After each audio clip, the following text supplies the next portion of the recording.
Hi, my name is Dr. Kaustubh Kulkarni and I'm a fertility specialist. You visit me when you find that as a couple you are unable to conceive after 2 years of intercourse.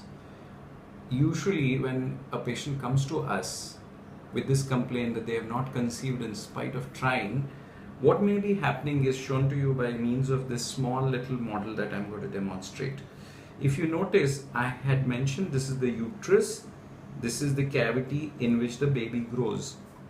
Now, just to explain it further, these are the fallopian tubes, one on either side. This is a representation of the ovary. Now, in a normal woman, on the 13th or a 14th day, the egg which starts developing as a small follicle becomes big enough and then comes out. Now, this egg is a microscopic structure which can't be visualized easily. This egg may be released from the ovary, but it has to be absorbed inside the fallopian tube. Unless that happens, naturally a person may not conceive. One of the processes involved is called IUI, where we put the sperms here to shorten the distance for it to travel. But this will only work when the tubes, the fallopian tubes, are open and working and they are absorbing this egg. Now, in a normal couple, the chances of conceiving if the tubes are open and disease-free is just 10%. With an IUI, it can become a maximum of 18 to 20% per cycle.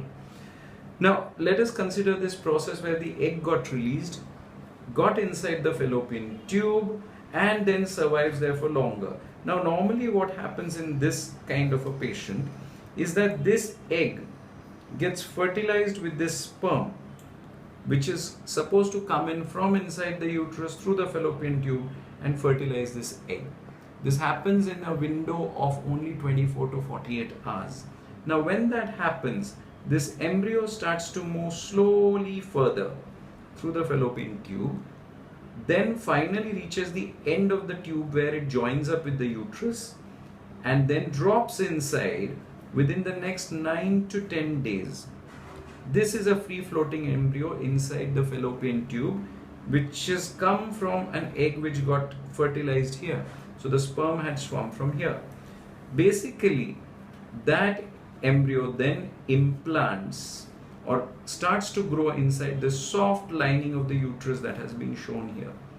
When that starts, a pregnancy has started, it is said. Now, suppose a pregnancy starts here inside. There is a possibility that this whole process did not take place properly. When a doctor finds that there is endometriosis, the ovary is stuck because of adhesions, the tubes are blocked, or the husband's sperm is weak, what we do is, instead of this egg coming into the fallopian tube, we pull it outside the body from the vagina. That egg is fertilized outside the body instead of inside, which means a process of fertilization which was supposed to happen inside the body, inside the fallopian tube, is now happening outside the body, and the embryo is put from outside directly into the uterus, which means if a woman does not have open or working fallopian tubes, is the husband's count is very low, or if for various reasons after a long amount of time where they have done multiple IUIs and they have not conceived, a patient may actually require recourse to IVF.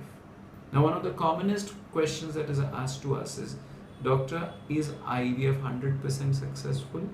Well, nature has ordained in a woman who is below 35 years that the chances of success is 1 in 3.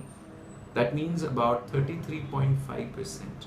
It is possible that a woman who attempts an IVF the first time may expect fertilization that may occur, but not all of those fertilized eggs will implant inside. Therefore, it is important to understand that nature supports only 33% chance of pregnancy, or even lower if the woman is elderly or there are other factors. If the same woman was to attempt an IVF one more time, that percentage could increase further. It depends. So it's more like a cumulative pregnancy rate. Now, in some cases, you cannot do IVF because the number of sperms is very low. Now in these cases, this egg which was released here and was picked up here is pulled outside the body. A micro needle is used to pick up a sperm. That sperm is injected inside that egg which is present, and that fertilized embryo is then put inside the uterus exactly like in IVF, which is called embryo transfer.